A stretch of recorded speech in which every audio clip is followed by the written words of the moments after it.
कोबीची वडी बनवूया। कोबी स्वच्छ धुवून खिसून घेतलेला आहे।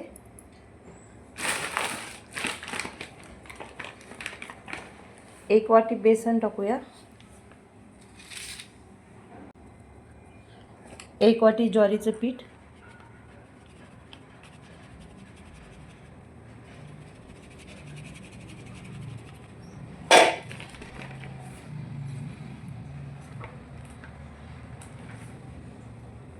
हळद, लसूण, मिरची आणि जिरे खिसून घेतलेले आहे। चवीपुरते मीठ मिक्स करायचं। याच्यामध्ये पाणी टाकायची गरज नाही।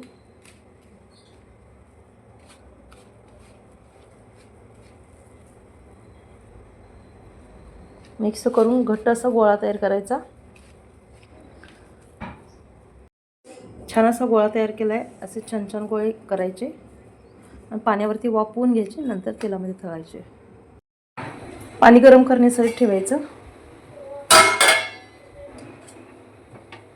त्याच्यावर बसणारे भांडं ठेवायचं। मी चाळण ठेवली आहे आणि वाफवून द्यायचे वडे।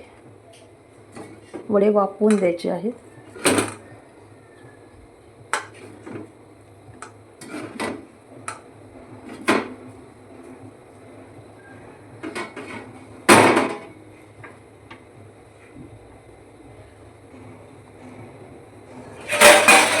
झाकण ठेवायचं।